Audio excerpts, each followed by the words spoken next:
ازيكم يا حبايبي؟ عاملين ايه؟ يا رب تكونوا بخير. النهارده بقى ان شاء الله كده هنعمل العاشور.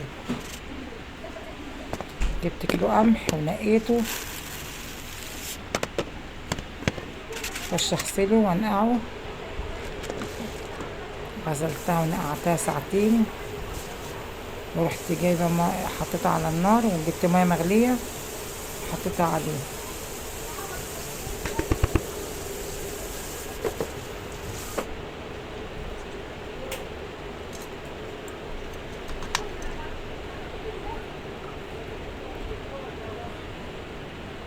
حط الميه المغليه، بغلي ميه في الكتل وحطيتها عليه، تاخد لها غلوتين كده بقى، واشيل الريمه اللي على الوش دي بيطلع منها.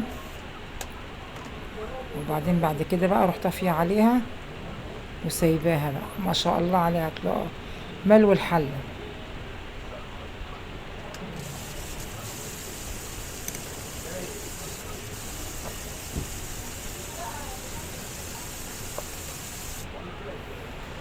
لقيت واحده كده سودا، رحت شايلاها، حط لها بقى ميه تاني واسيبها تغلي كمان غلوه كمان، واروح طافيه عليها. هتقوموا ما شاء الله تلاقوها ماليه الحله. والله لما لقيتها كتير شلت 3 اكياس حطيتهم في الفريزر، في اي وقت اطلعها نعمل بيها بليله. بص ما شاء الله، بص الحله اتملت ازاي. شفت حطيت فيها في الاكياس.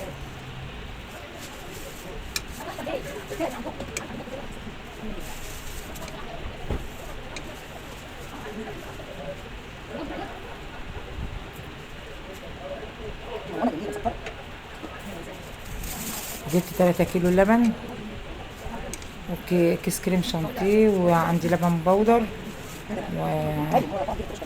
ونشا. حطيت بقى 6 بكاوي فانيليا. اديت بقى للجيران ولعيالي، اديتهم كلهم عاشور. يعني ما شاء الله شلت منها وعملت كمان، فرقت منها. كل سنة وانتم طيبين وبخير يا رب.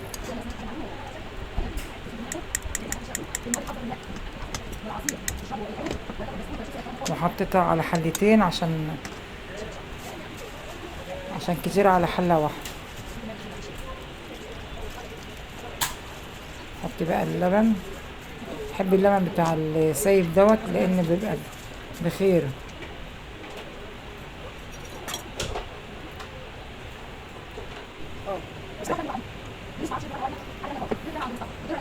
لقيتها كتير اهي في الحلة، رحت نقصاها في حلة تانية.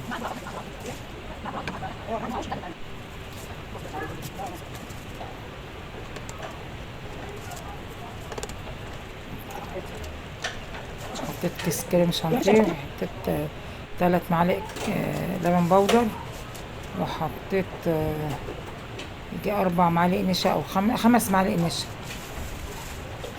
وحطيت كيلو الا ربع سكر،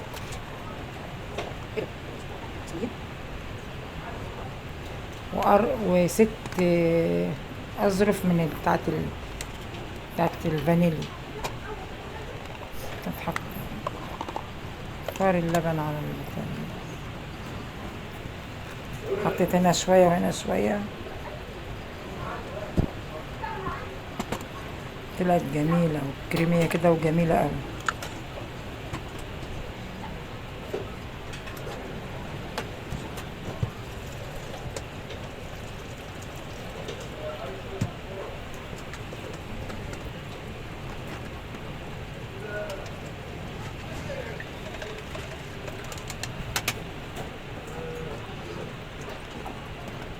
ما تنسونيش في لايك والشير عندنا عشان تشوفوا كل جديد ان شاء الله.